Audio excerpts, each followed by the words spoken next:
salaamaaleykum mbokk yi seetaan ak di safoo Sunugal 24 mbégte la ñuy am di ànd ak yéen te leen di jaajëfal bu baax a baax ci topp gi tànneef gi ak kóolute gi tey ci biir invité de la rédaction dalal nañu koo xam ne yaakaar naa ne jaar na fi jaarati fi donc dañu jubloo xamante ne ni yaakaar naa ne am na ay wax yoo xam ne waxoon na ko fi te itam ñu toll ci situation boo xam ne moom dañ ciy soxla li nga xam ne moom moo di kàddoom ban position la taxawee ak lan la ñuy xaar ci moom mu tudd Abou Mbaye bokk ci mouvement Réccu Fal Macky dañ koy nuyu di ko ziar Abou ñu ngi lay nuyu. maa ngi lay fay bu baax di nuyu ñu ñuy seetaan ci Sunugal.24. voilà jaajëf Abou. mouvement Réccu Fal Macky yéen a ngi réccu ba tey wala. waaw mais absolument mouvement Réccu Fal Macky loolu c'est une actualité. loolu actualité la. tey fii dëkk bi toll ak jafe-jafe yi ak maanaam déception bi Macky Sall teg ci ndoddu askanu Sénégal. donc benn relation de confiance moo lié woon Macky Sall ak le peuple sénégalais. mais relation boobu contrat boobu daf ko trahir boobu ba tey gis ngeen plus ñuy dem sénégalais di gën a rëccu. ni ñu falee Macky. am na ñu bëri ñi nga xam ni tey jii nii sax ñu ngi biir APR mais dañ naan la sax vraiment yow de vraiment tu as raison sur nous. ndax ñun APR ngor moo ñu fa bàyyi rek. waaye rëccu nañ donc Réccu Fal Macky dafa nekk loo xam ni dafa yaatu. donc mooy lépp li nga xam ne daal parce que nañu waxante dëgg rek Macky Sall nag li mu diggee woon ak askan bi. maanaam jëfewu ko. te boo xoolee am na leen lu bari li nga xam ne tey jii nii yow. yaa ngi doon xaar jëfewu ko wala jëfewul lépp. jëfewu ko. jëfewu ko ndax nag bu liggéeyoon dinaa ne liggéey na mais koo xam ne dafa lajj ci wàll yëpp wallaahi. donc tey jii nii boo jëlee éducation domaine boo jël rek. le président de la République Macky Sall dafa lajj. éducation bee ngi nii dund bi jafe na façon jafe bi nga xam ni métti na trop. ba nit mënutul faju yooyu yëpp c'est des pàcc yoo yi nga xam ni yooyu moo tax ñu naan Réccu Fal Macky. Réccu Fal Macky nag mu ngi bëgg a yàgg 2016 nag léegi waaye nag yàlla nag mu ngi ñuy jox dëgg ñu ngi koy sant bu baax a baax ndax lépp plus ñuy dem da ngay gis ne plus. slogan mu Réccu Fal Macky boobu noonu. même kenn ki nga xam ne sax mu ngi ci yeneen parti yi daf lay laal. directement dafa coiffé opposition bi opposition bi kon waa Réccu Fal Macky lañ muy Pastef ak muy PDS ak keneen ak keneen ñun ñëpp. ay Réccu Fal Macky lañ. damay nuyu de passage Thierno Alassane Sall ancien ministre.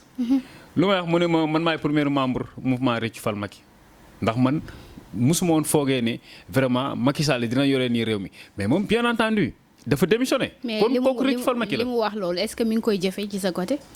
mu ngi koy jëfee il s'oppose il est en train de s'opposer au régime Abdoul Mbaye la même chose ki naan Mburok Sow xanaa tey lay wax loolu muy Idrissa Seck mais moom tamit da doon wax naan maay premier membre mouvement Réccu Fal Macky. pour t'expliquer juste que ne bépp opposant rek day gis boppam ci Réccu Fal Macky ndax dafa am sens te actualité la. donc dafa nekk actualité bi nga xam ne tey jii nii yàlla moo ñu jox dëgg ci Réccu Fal Macky. voilà. position bi nga taxawoo woon yaa ngi ko taxawoo ba léegi wala parce que waxoon nga fi ne que da ngay nekk candidat pour les élections en 2024. mais absolument donc loolu demande sénégalais yi la. comme ni sama engagement politique nekkee demande sénégalais yi. comme ba may dugg ci amical di ko jiite amical étudiants yi ni mu nekkee woon demande étudiants yi. donc mën nañ ne xëy na loolu sama destin la ndax nag xëy musuma xalaat sama àdduna que ne dinaa politique waaye tey jii nii boo demee ba nit ñi kat nga defal leen lu baax ba ñu ne yow mënuñu laa fay lenn rek lañ la mën a fayee. man leen waaw ñu ni ma xanaa nga politique ñu topp sa ginnaaw donc kon. loolu xëy na moo ñu dugal ci politique. lan la fi Macky deful loo xam ne yow jàpp nga ne boo ñëwee di nga ko fi def parce que dañu nemmeeku benn affaire ci nit ñi nga xam ne tey jii dañuy postuler wu pour nekk candidat que ça soit muy élection locale élection bu mu ci mënti doon. dañuy jékki-jékki sentir seen bopp comme ni nga ko waxee yor benn amical wala benn mouvement boo xam ne benn 30 wala 40 wala 100 personnes ñi ngi ci ginnaawam. ñu commencé yëg seen bopp daal xam ne wala ñuy sentir que ne voilà dañoo mën a yor réew mi te xamuñu ne yorum réew noonu la wala ñu dem liggéey dem Europe fu mu ci mënti doon yoras tuut rek yaakaar ne que ñoom daal fi ne nii réew mi war nañ koo mën a yor ba bëgg a commencer voilà.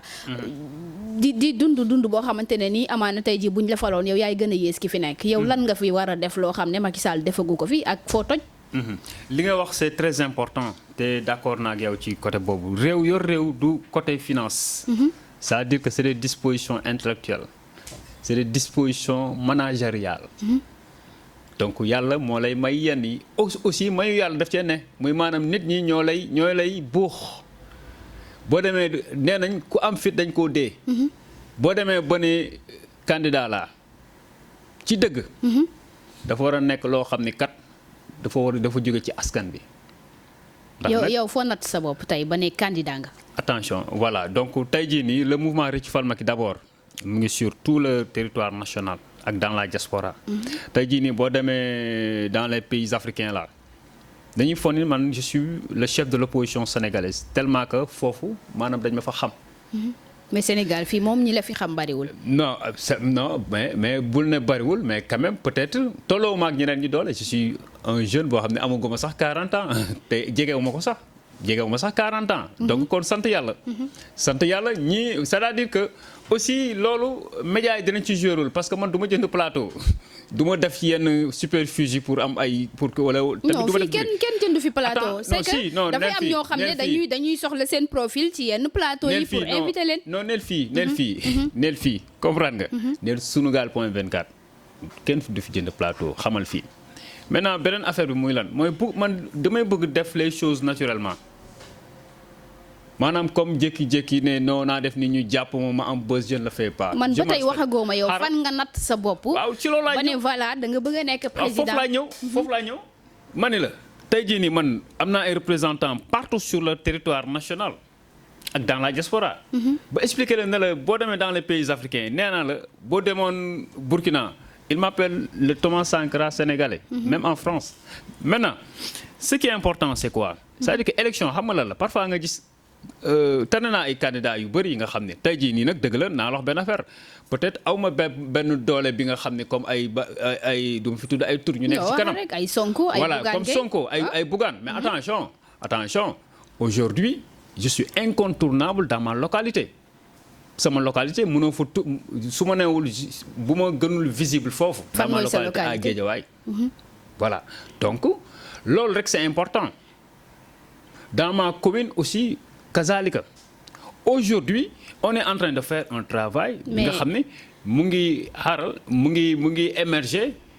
Sénégalais ñu ngi suivre bàyyi ñu xel boo nattee sa bopp ci Guédiawaye Abou di nga daanu parce que Guédiawaye pour mu fal la élection locale rek c'est tout un problème waxuma la nag nga bëgg a jël réew mu toll ni Sénégal ak opposants yi ni ñu fi amee doole. mais absolument mais juste une chose est-ce que tu crois au concours de circonstances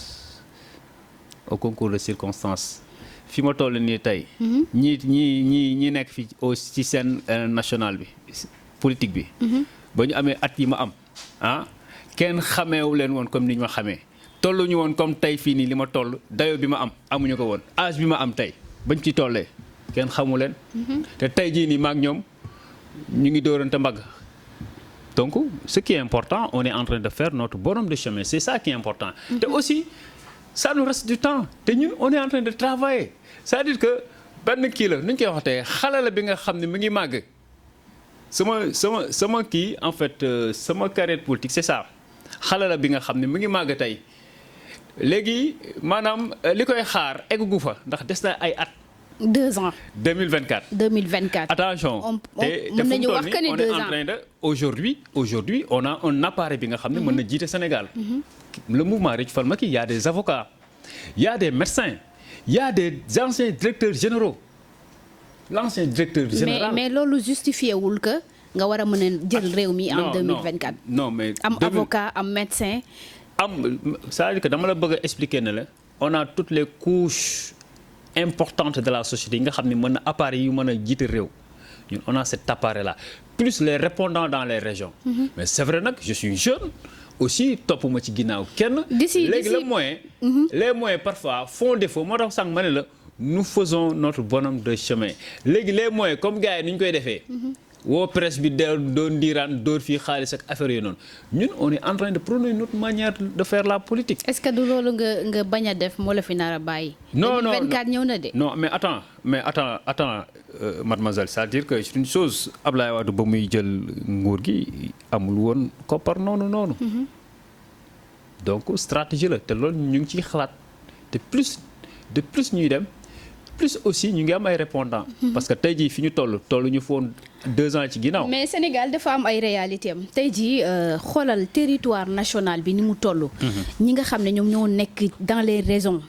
villages yi. ñooñu xamuñu Abou Mbaye bu ñu demoon tey jii ba war la fal président. fan lañ lay falee ak ndaka la ñuy def ba fal la. instant bi li ma lay laaj mooy ban stratégie nga mën a teg fii ak 2024 parce que 2 ans ak ay weer ñoo ci topp. ndaka nga mën a def ba gagner terrain bi liggéey terrain bi. ak sa ay ñi nga xam ne ñoom nga àndal ci sa ay mouvement Réccu Fal Macky ban stratégie ngeen mën a teg parce que du yomb c'est-à-dire que ce que tu es en train de dire c'est important dans toutes les régions on a des répondants dans les villages sànq ci suba maa ngi doon waxtaan ak waa Taïba Ndiaye ci suba balaa war a dem sax jaale Taïba Ndiaye mouvement bi dafa am doole donc am na ay comme pour te montrer que ne bu ñu demoon ba egg ci parce que naa la wax benn affaire xam nga stratégie bi lenn la gars yi ngay gis nii ñëpp xam nañ leen nii mais ëpp ñu nit je le jure sur le Saint Coran c'est-à-dire que yéen xam nga fan ngeen di juumee bruit ak ki la gëm dinaa la jox benn exemple c'est-à-dire que Balla Gaye ku gën a siiw amul. mais boo attention tey ci mbedd mi. boo tafoon ci benn panneau publicitaire photo Balla Gaye ku ko romb dina xam ne kii Balla Gaye la mais attention nañu demoon bokk élection nga xool. ba xam dina am dara est-ce que dina am ay nit ci politique c'est-à-dire que dama la bëgg a expliquer ne. politique parce que Balla Gaye xamuñu ko ci politique ci sport lañ ko xam. waaw mais ci secteur bi mu nekk dama la bëgg a jox exemple que ne. notoriété ak am ay nit bokkul. d'accord. notoriété encore une fois ak am ay nit bokkul. kon wóolu nga sa tey jii bopp daal nii yow j'en suis sûr que ne. 5 hommes politiques de l'opposition ñoo may ëpp nit le reste ëpp ñu ma nit. j'en suis très sûr te maanaam télé laa toog. ñu koy enregistré non du ma tudd ay tur ñu koy enregistré. am na ñoo xam ne ay parti lañ yor. mouvement Réccu Fal Macky moo leen ëpp doole moo leen ëpp njëriñ ci askan bi. am na ñoo xam ne il fut des anciens ministres. des anciens directeurs généraux. ñun amuñu benn responsabilité. amaguñu benn responsabilité bu ñu yàlla dénk. mais liggéey nañ tey leen li nga xam ne tey ñoom encore une fois je réitère ces propos là c'est important. pourquoi. âge bii ma am bañ ko amee amuñu nit yi ma am xamewuñu la woon nii tolluñu fii ma toll ci dëkk bi. Géejawaay bi nga wax moom fa nga dëkk te am nga fa base loo def Géejawaay loo xam ne tey jii askanu Géejawaay war nañ la mën a jox bopp. Géejawaay je dis une chose man d'abord je donne des bourses d'études. chaque kii ni ñu koy waxatee chaque année scolaire je donne des bourses d'études dans les instituts de formation.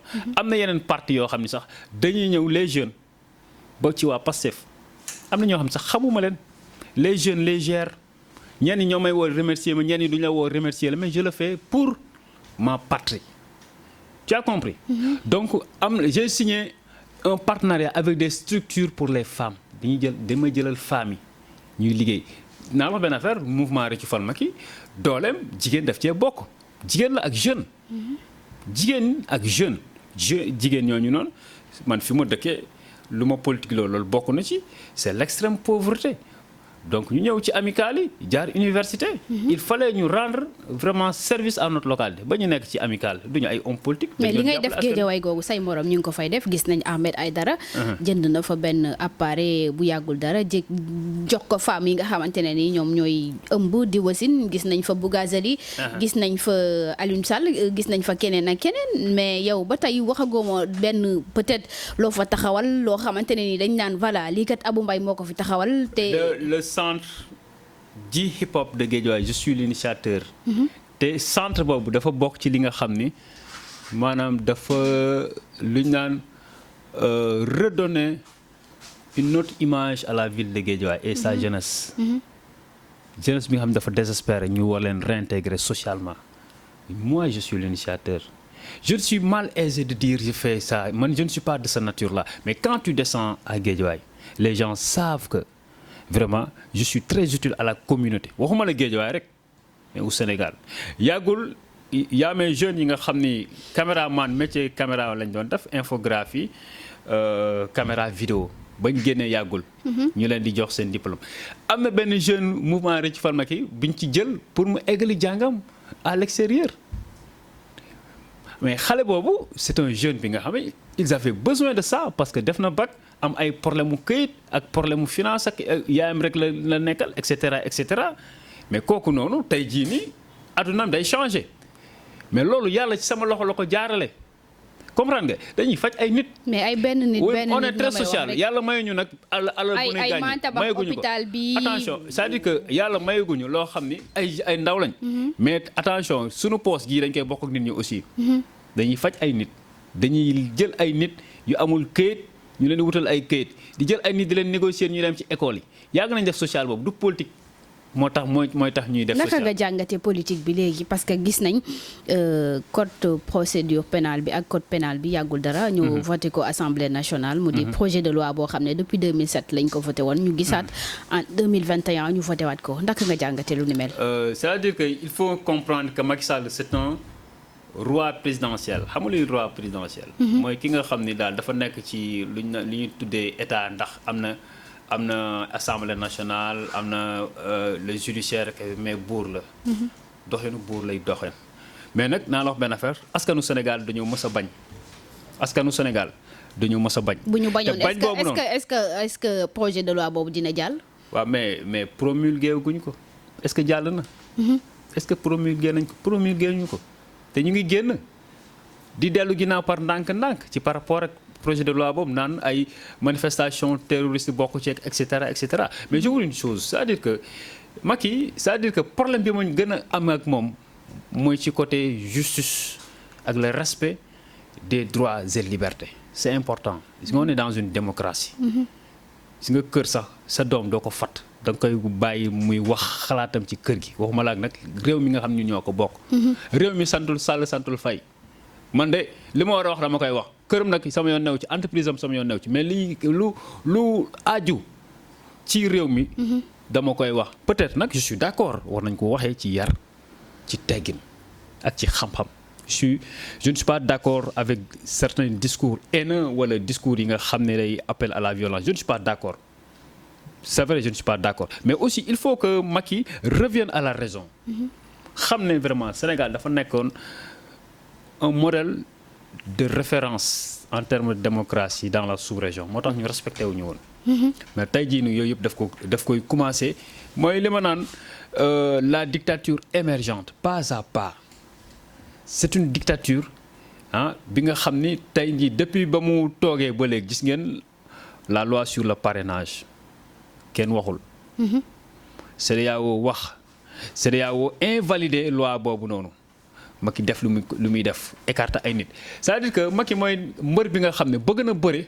mais ñemewul adversaire. te ñemewul adversaire am day jékki-jékki rek ne arbitre bi yëkkati sama loxo maa gagné. léegi projet de loi bi ñu voté assemblée nationale lan nga jàpp ni moo tax mu waxaat ci projet de loi boobu. lu waral bi mujj wala bu affaire manifestation yeeg yooyu. non projet de loi bi ñu changé yàggul dara. ci assemblée nationale mooy projet de loi bi ñuy modifier bu ñuy voter pour la modification du code électoral boobu c'est important. non waxaguma ci code électoral bi projet de loi bi ñu changé code procédure pénale bi ak code pénal bi. voilà boobu c'est important c'est une chose xam nga code pénal bi depuis 2007 lañ ko njëkkoon modifier yokk ci benn affaire muy lan muy les crimes contre l'humanité les crimes contre l'humanité bu yàgg ba dafa amoon benn diir boo xam ni maanaam dafay mel na baal nañ la diir bi nga xam ni bu ko jàllee rek day mel na baal nañ la léegi nag ñu yokk ci lu ñu naan une entorse à la loi muy maanaam dañuy delluwaat ci ginnaaw 20 ans ci ginnaaw.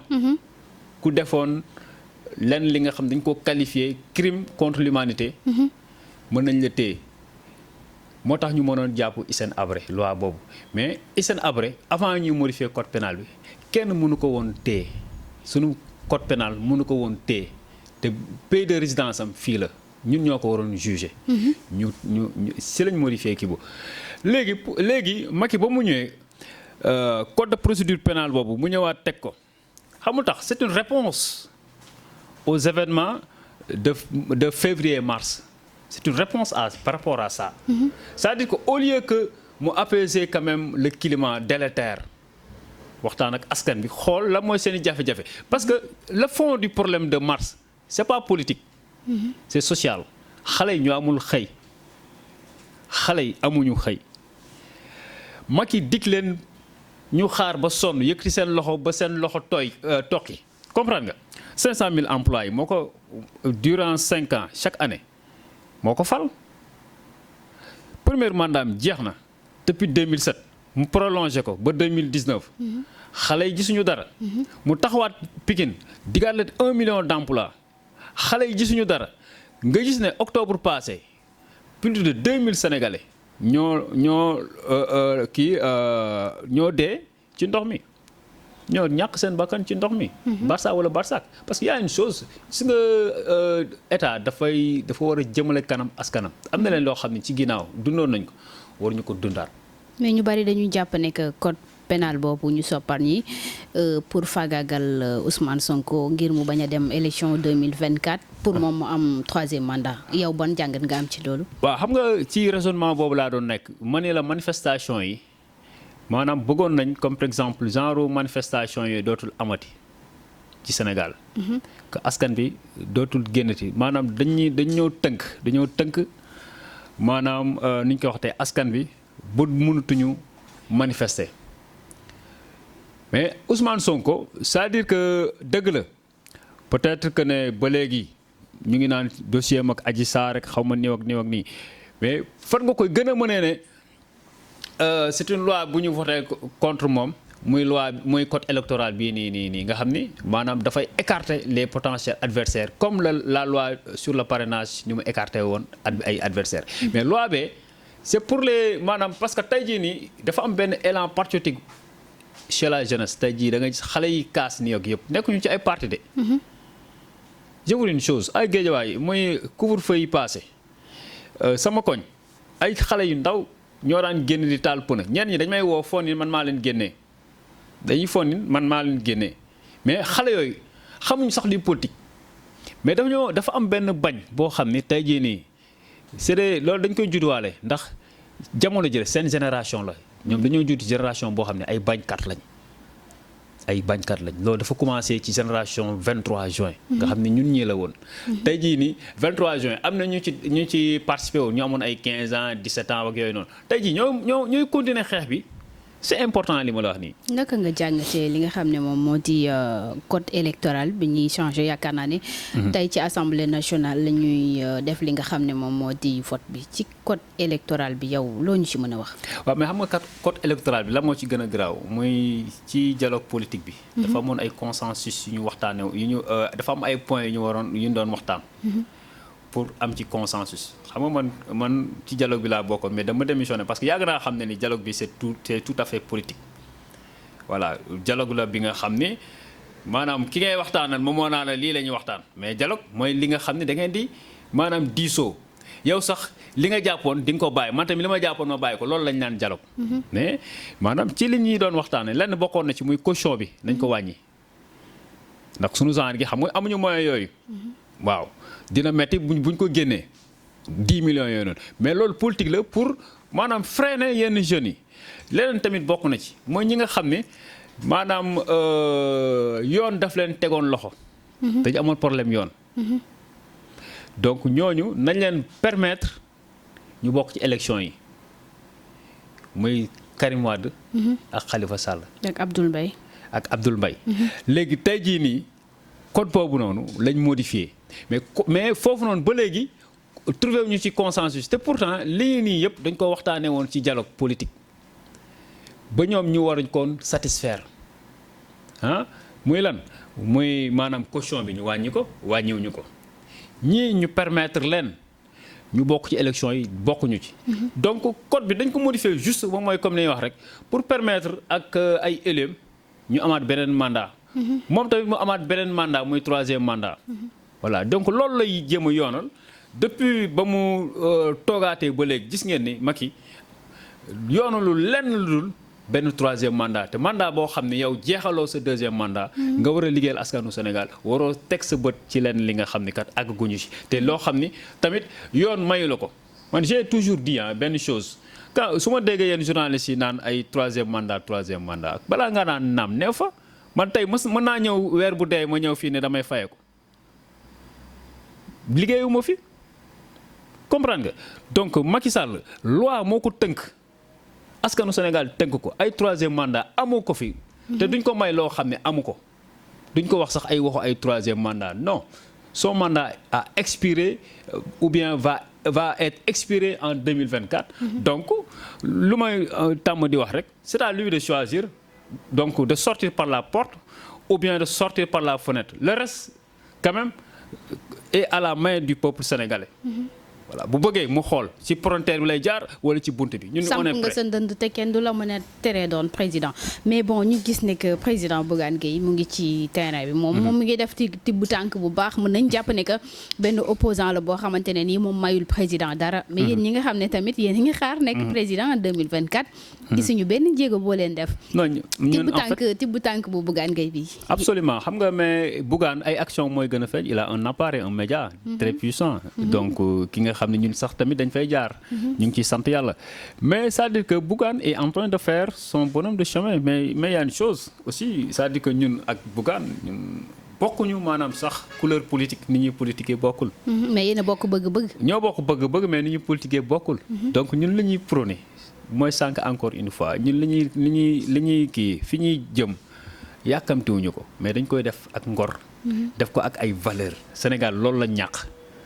loolu lañ bëgg delloo ci Sénégal. loolu on le fait pas à pas. tey jii nii bu ñu neexoon allié kenn mu ñuy jox alal gu ne gaañ ñu koy wax loo fu ñu toog moom la ñuy waxal mais on le fait jamais. mais des fois da ngay fàtte que 2024 ñëw na aussi. non mais attention mais quand même c'est une chose ñun en fait on n'est pas tellement riche waaye tamit sonnuñu de rëcc fal Macky sonnul de ñu ngi sant yàlla bu baax a baax a baax.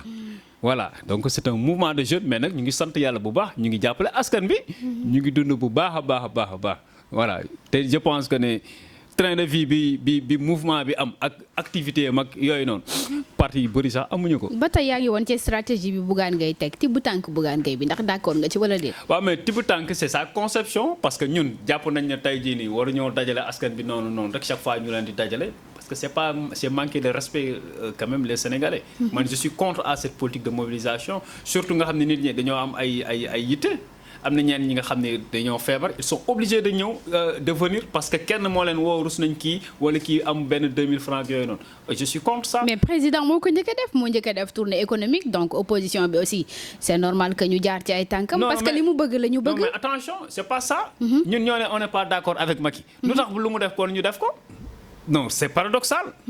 Macky li mu def nii ñun ñëpp on a convient que vraiment li mu def waru ko def. dajale askan bi nii te si lan ak nos moyens mais je l'ai dit Macky avait fait un abandon de poste ñun dañ koy fay sunu mbindaan la. il a fait un abandon de poste. tey jii nii yow di nga def abandon de poste bàyyi Dakar point 24 dem fu la neex bàyyi noonu kii. mais da nga wax sànq que Macky dafa doon mbër boo xam ne dafa bëgg di bëre mais ñimewul adversaire am. mais adversaire am bu xamee ne ki muy bëreel ñimewu ko est-ce que du jaar ci suuf fi mu waroon jaar mu jaar fa. waaw mais du noonu c'est-à-dire que du noonu warul jaar fi mu jaar na ko song dóor ko bu jaaree fi mu war jaar est-ce que dina egg. ci ndaka la ko mën a songee c'est-à-dire que c'est une chose c'est-à-dire que Macky xam nga fan la c'est-à-dire que il faut que. opposition bi am beneen stratégie bi muy lan mais man mënuma tey jii nii ne non je ne suis pas d'accord avec Macky li muy def ma def ko kon kay man su ma toogee ci réew mi noonu laay wëraatee di lambar ci dëkk beeg yooyu non c'est pas ça qui est important.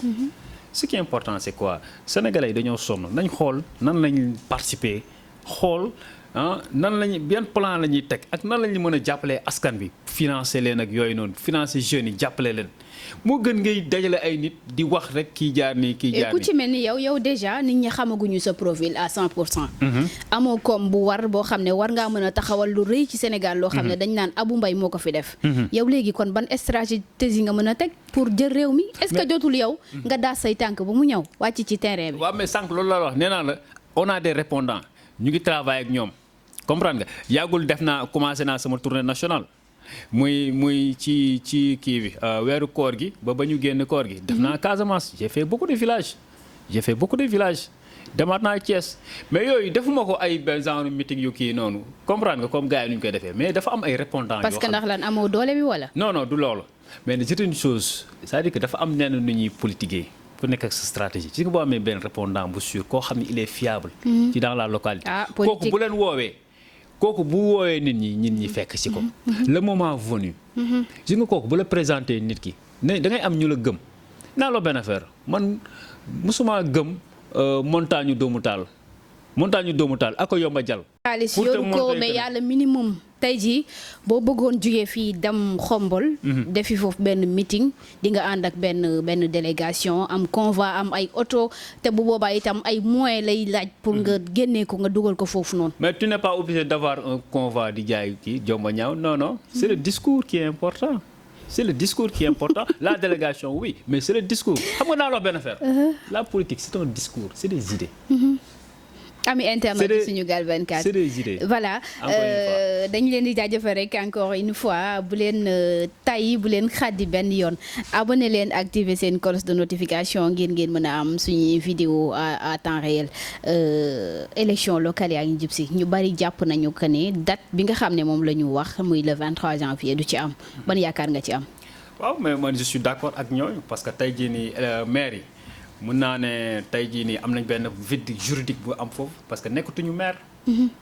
tey jii nii dañu waroon def ay délégation spéciale dans les mairies conseil démissionné. ndax tey jii nii maire bu signé lu mu munti jënd na ak yooyu noonu yëpp amatul droit boobu te loolu Macky moo ko def. Macky moo ñëw prolongé c'est-à-dire que Macky il a horreur du droit. il a horreur du droit moom lépp du ko teg ci yoon. dafa nekk koo xam ne foog muy foqati. c'est-à-dire que sénégalais yi fan lañ juumee mooy fi ñu falee un président bi nga xam ne da doon voté sans carte d'identité ba mu fa ñu falee un président bi nga xam ne da doon voté si dëkkam sans carte d'identité foofu la ñu waroon xamee ni kii de bu toogee muy àq muy yelleef da ciy dëgg tànkam. tey jii nii loolu la wane caractère boobu la wane dafa nekk ki nga xam ne dara du ko jaaral ci yoon. mooy sànq wax nga ko. mooy mbër bi nga xam ne bëgg na bëre waaye du bëri ak adversaire am arbitre du yëkkati loo xam ne ko yaa gagné lépp du ko jaarale ci yoon. c'est-à-dire que démocratie gentleman la affaire u gentleman la. gentleman mooy lan muy sa adversaire donc da nga war a fair play jox ko ay droit am mais bul ko foqati boo demee ba nga xam ne sa victoire da nga ko war a foqati loolu xoolaatal sa bopp. victoire dañ koy mérité. ci côté éducation est-ce que d'accord nga ak conseil discipline bu université bi décision yu ñu jël pour sanctionner yenn étudiants yi ak daan yi ñu teg ci seen kaw. waaw mais loolu xam nga ñun suñu génération kii woon nañ loolu dundoon nañ lu ni mel ñun suñu génération dundoon nañ lu ni mel mais loolu à chaque régime day am à chaque régime da ngay gis dañuy xool université ñu fa gën a tenace. ñoo xam ni tey jii nii. mën nañ influencer les étudiants contre le régime ñooñu teel a damm seen tànk man maa ngi fàttaliku ñun suñu génération donc ak Abdou Karim Sall voilà donc après ci la ko gars yi kiiwee jëlee foofu université voilà parce que donc convoqué woon nañu conseil de discipline. parce que am na lu ñu fa taxawee woon université ni dootul amati nekkoon ci benn jeewo ci benn tànk. voilà comme boobu ba léegi. mu fa yàgg di am aussi. voilà tey xam nga tax fan laay ñëwee. maanaam waruñu politiser yenn décisions yi. université dañ ko war a jox sax tey recteur bi waru sax nekk un politicien dañ ko war a jox koo xam ni maanaam c'est un professeur boo xam ni àndul ak kenn. ba décision yi muy jël du doon ay décision politique mais yéen ñii xale yi muy Pape Abdoulaye Touré. ak kii Badiane mademoiselle Badiane la da nga jàpp ne décision yi ñu jël ak sanction yi dafa rax politique. c'est politique parce que c'est des jeunes activistes connus. très engagés dans la lutte. donc fac bi ma nekk fa la nekk te man xam naa fac droit c'est-à-dire que ça forme des engagés ñun ñëpp fa lañ jaar moo tax ñuy rebelle wu nii c'est-à-dire que à un moment donné xale bi xeexatul ngir politique ñun bañ fay nekk politique bu ñu nekk ñu ci benn parti. mais injustice parce que droit moom mel noonu dañ lay jàngal droit ba benn moment da ngay foog ni yow loolu la ñu war a appliquer démocratie dañ ko war a appliquer. ak yelleef dañ ko war a appliquer te loolu mooy jëmale kanam askan. amoon nit ki même bu jàngul droit nit yàlla dafa def ci moom benn affaire boo xam ni dafay nite. te ku nite rek d'abord respecté nga ak yelleef boo tooñee ne baal ma doo jël yëfu jàmbur maanu donc doo agressé doo sàcc. yooyu noonu c'est respecter les droits humains. mais violence bi ñu nemmeeku actuellement ci université man dama naan yenn sanctions yi d'accord naa ci parce que tamit comme ni nga ko waxee sànq depuis seeni jamono ba léegi yenn genre violence yooyu mu ngi fa est-ce que bu fekkoon jël nañ seen ay décisions jël les choses en main depuis le début ba léegi kon affaire yi jeex na. mais naa la benn affaire xam nga maanaam c'est la faute qu'on doit imputer à l'État xamul tax. Parce que université d'abord dañ ko war a réformer bu ñu ko réformer woon sérieusement du ma wax réforme yi ñu defoon parce que yooyu baaxul ay tappale la mais bu ñu ko réformer woon sérieusement étudiant bi du taal violence mais étudiants yi léegi tey jii nii xale yi dañoo am temps boo xam ni mën nañ def lu nekk université sax au contraire da leen di yàq day yàq seen carrière foofu ngay jàngee sax au contraire lu bon parfois. ci ban côté fa ngay jàngee tux fa ngay jàngee def yenn yi. comprendre nga xale yi dañu fay dugg nekk commerçant petit commerçant c'est-à-dire que jàngatoo sax da nga yor di jaay séddoo wala di photocopier xam nga wala di jaay leneen ak leneen ay machine ak affaire yooyu noonu bàyyi sa amphithéâtre. donc bu ñu ko réformer woon donc de telle sorte que ne xale bi bu duggee biir université rek xam na ne avenir am léegi c'est assuré. politicien bu ko woo du ko wuyu te man je ne suis pas d'accord aussi que étudiants yi di nekk ci parti yi man am naa ay jeunes à l'université am naa fa ay jeunes de mais attention chaque fois je les renvoie dama ne en fait activité bi ñu def concerné leen dem leen ngeen jàngi. mais man lan laa mën a def mooy coacher leen ba jàng nga def nga nii noo defal examen bi yàggul l'un de mes jeunes est sorti dans 2 concours la jàllandoo.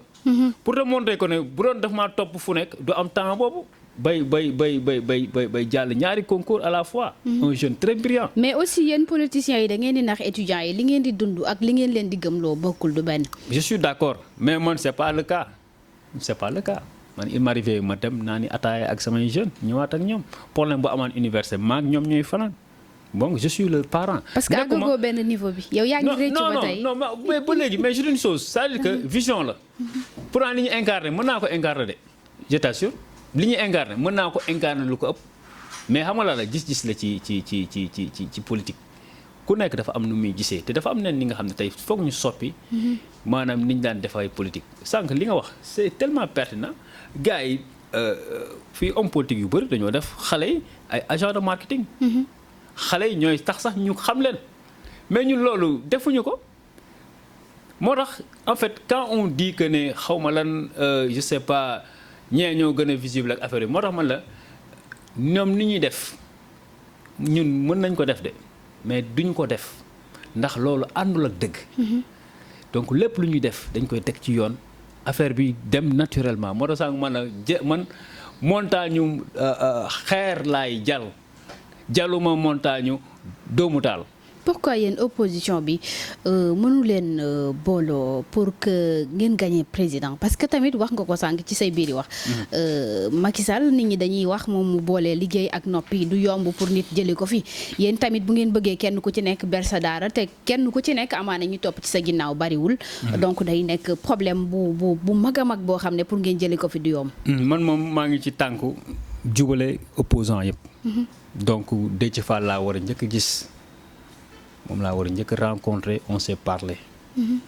donc je suis à la réunification de l'opposition boole M2D ak FRN muy Front de Résistance Nationale nga xam dañoo am problème. problème divergence mooy li nga wax c'est pertinent bu dee ñun li ñuy def dëggu na ñun ñoo war a ànd ndax on a un dénominateur commun muy Macky Sall le départ de Macky Sall moom mooy sunu mbébét mais bu ñu àndul rek. ñu ngi nax sénégalais man nag maa ngi dox ci jéego yooyu xaw ma nag lan la yàlla di dogal après.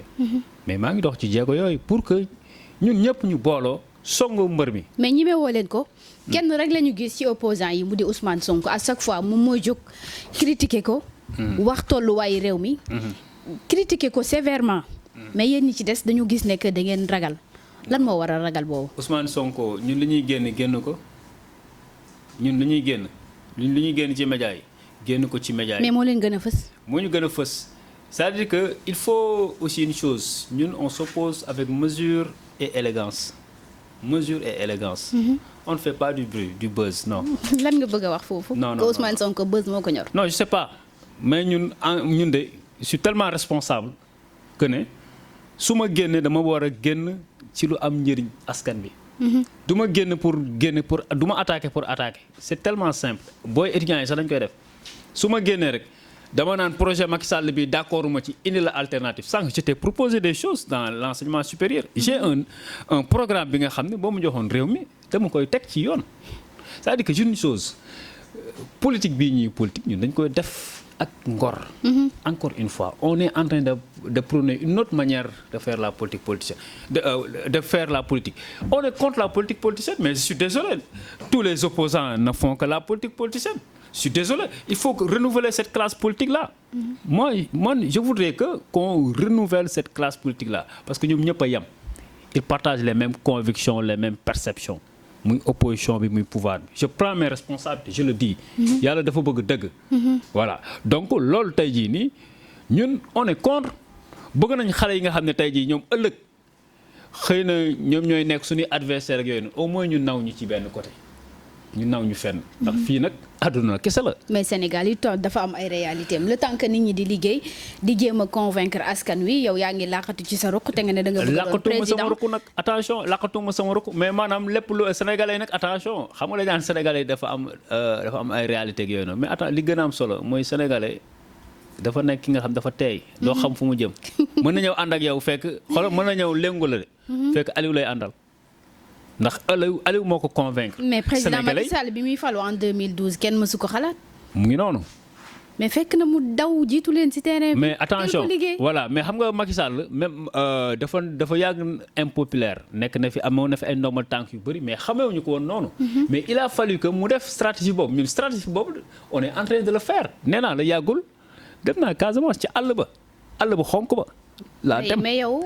j'ai fait beaucoup de villages. Abou xam naa ne comme li ñu cërale woon ci ay waxtu jeex na donc dañuy daal di tàggatoo. waxtaan wi am na solo mais bon xam naa ne comme li ñuy wax rek. yoon yemul ci benn waaw. absolument donc encore une fois di la remercier. pour la pertinence des questions j'ai l'habitude de le dire donc plateau wala émission. bu tollee ci benn niveau bi rek c'est parce que les questions ont été pertinentes. Et quand les réponses sont pertinentes c'est parce que les questions ont été pertinentes. Donc c'est un plaisir quand même donc de venir fii Sunugal.24 nga xam ne bokk naa ci ay premier invité am ba muy door. Vraiment ñu jàppale ma aussi ci sama carrière. Macha Allah. Donc encore di leen féliciter. di leen ñaanal yàlla donc mu dem ba vraiment ñu koy dégg fu ne. Voilà macha allah plateau bi rafet na tamit. merci beaucoup. Voilà. Merci beaucoup amis internautes yu Sunugal 24 merci beaucoup Abou Mbaye c'était un plaisir que ñu partager ak yow li nga xam ne moom moo di plateau bi invité de la rédaction nag tey suñu ganu bés bi moom moo ko nekkoon di Abou Mbaye nekk coordonnateur bu mouvement Réccu Fal Macky comme moom mi ngi réccu ba léegi te pareegul donc xam naa 2024 di nga bàyyi réccu bi ak 2022 bi. 2022 bi voilà je suis le candidat de la jeunesse. d'accord donc ñoo ko déggandoo ami internaute bu leen fàtte abonné activer seen cloche de notification ngeen wéy di ànd ak ñun am suñu vidéo à temps réel di gërëm bu baax a baax libaas mi nga xam ne moom moo nekkoon ci technique bi. cant ak ngërëm da leen di ñel ci topp gi tànneef gi ak kóolute gi dañ leen jox dig daje beneen yoon incha allah ci beneen invité de la rédaction.